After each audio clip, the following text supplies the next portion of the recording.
Olá pessoal, sou o Fernando, sou professor aqui da Rede Estadual de Minas Gerais. Estamos estudando para o concurso de professor da Bahia, ok? Então, seguindo o edital, conhecimentos interdisciplinares, o significado social e cultural das linguagens das artes e das ciências naturais e humanas e suas tecnologias. Pessoal, essa é a parte 3 do artigo que a gente vem estudando. Então, dando continuidade, vale a pena examinar, ainda que brevemente, algum desses emblemas, o que pode contribuir para clarificar outros e novos aspectos da oposição à ciência e à arte. Nota que esse contraponto compreende um diálogo antigo, muitas vezes polifônico, no qual se revelam ressonâncias, contemporaneidades e convergências, que se polarizam em temas fundamentais da discussão sobre o que tem sido a modernidade. Simultaneamente, revelam-se alguns enigmas epistemológicos que podem contribuir para o esclarecimento de revoluções culturais, nas quais as criações artísticas, científicas e filosóficas podem estar expressando o espírito da época. Em uma fórmula breve, é possível tomar as narrativas que compõem a vasta biblioteca da modernidade, a despeito das suas distintas linguagens, como diferentes formas de esclarecimento, envolvendo possibilidades diversas de articulação da autoconsciência de uns e outros a respeito da realidade e do imaginário, do visível e do invisível, apreendendo o ser e o devir, o fluxo de coisas, gentes, ideias, bem como as volições e as ilusões. Vistas assim, como um todo, como se fosse um amplo, de infindável moral em movimento, múltiplo, babélico e polifônico, elas compõem novas modalidades e possibilidades de metanarrativas, nas quais se cartografam diferentes configurações do palco da história e do mundo imaginário, surpreendendo muito do que pode ser real e fantástico. A história do mundo moderno, em suas diferentes épocas e em seus distintos aspectos, está registrada principalmente em narrativas. Nem sempre elas taquigrafam plenamente os acontecimentos e as formas de pensamento, mas registram muito do que tem sido a realidade e as criações do imaginário. É como se as narrativas estivessem sempre desafiadas a captar o visível e o invisível, o real e o possível, o ser e o devir, a realidade e a interpretação, o significado e a ilusão. No conjunto, vistas como uma vasta biblioteca, Babel ou polifônica, elas parecem adquirir consistência e vigência.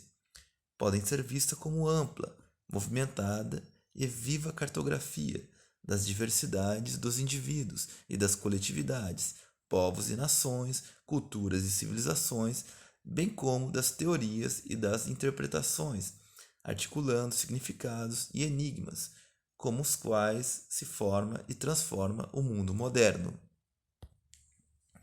Tanto é assim que muitos, em diferentes épocas e em todos os lugares, têm sido levados a crer que o mundo moderno é principalmente ou exclusivamente uma ampla, complexa e infindável narrativa. Toda narrativa bem realizada expressa, sintetiza ou sugere algo do que se pode denominar visão do mundo, independentemente da diversidade das linguagens. Cada narrativa, bem realizada, confere ao leitor algo ou muito, seja de uma visão de conjunto, seja da perspectiva do seu tema, objeto, inquietação ou fabulação, além e aquém das intenções do autor. A narrativa surpreende o leitor com o que pode ser uma taquigrafia, arquitetura ou configuração da época. É como se ele sugerisse ou descortinasse todo um modo, desde um olhar situado ou desterritorializado, enraizado ou errante. Parece uma estilização ou paroxismo do que se vê e não se vê, do que se conhece e desconhece, de tal modo que o leitor adquire uma visão mais ou menos articulada, verossímil ou ilusória do que parece ou seria presente, passado e futuro. Seja ela ensaística ou monográfica, realística ou idealista, naturalista ou impressionista, romântica ou expressionista, lírica, dramática ou épica, a narrativa confere ao leitor uma visão de conjunto ou os fragmentos de uma visão de conjunto, seja o seu tema indivíduo ou em grupo, situação ou tensão, estado de espírito ou alucinação, processo de ruptura, modo de ser ou devir. Sim, além do que afirma Lucien Goldman, a propósito da obra literária ou artística, também a grande obra filosófica ou científica pode expressar algo ou muito de uma visão de mundo. Toda grande obra literária ou artística é a expressão de uma visão de mundo, um fenômeno de consciência coletiva que alcança seu máximo de clareza conceitual ou sensível na consciência do pensador ou do poeta. A gênese e o desenvolvimento da modernidade, por exemplo, somente se esclarecem quando são examinadas conjuntamente criações artísticas, filosóficas e científicas.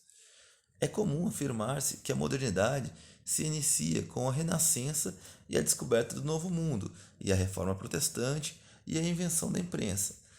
Essa é a época em que as narrativas, as ideias e as novas formulações científicas, filosóficas e artísticas de Thomas More, Erasmus de Roterdã, Maquiavel, Cervantes, Shakespeare, Camões, Galileu, Copérnico, Kepler, Giordano Bruno, Leonardo da Vinci, Bosch e outros estão surpreendendo e desafiando pensadores de diferentes orientações, bem como indivíduos e coletividades.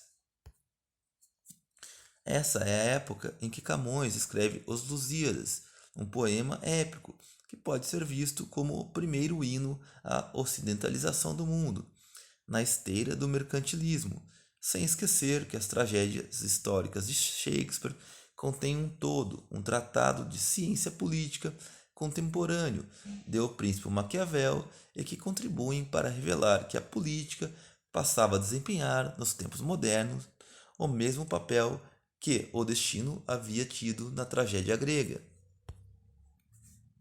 É também nessa época que ocorre a substituição da teoria geocêntrica pela heliocêntrica, subvertendo cosmogonias e topologias, princípios e dogmas que haviam sido formulados em tempos antigos. Copérnico, Kepler, Galileu e outros contribuem decisivamente para que se dê o passo fundamental do processo de desencantamento do mundo, da mesma forma que nos escritos de outros pensadores, filósofos e cientistas da época. Em Copérnico também combinam-se ciência e arte. Entre as mais variadas atividades literárias e artísticas que revigoraram as mentes humanas, a de maior dedicação e extremo fervor servia, penso eu, promover os estudos referentes aos mais belos objetos, mais desejáveis de serem conhecidos. Esta é a natureza da disciplina que trata da revolução divina do universo, movimento dos astros, dimensões, distâncias, nascimentos e acasos, assim como das causas de outros fenômenos do céu, disciplina que, resumindo, explica totalmente esses acontecimentos. Pessoal, então a gente deu mais um passo aqui no artigo e no próximo vídeo a gente continua.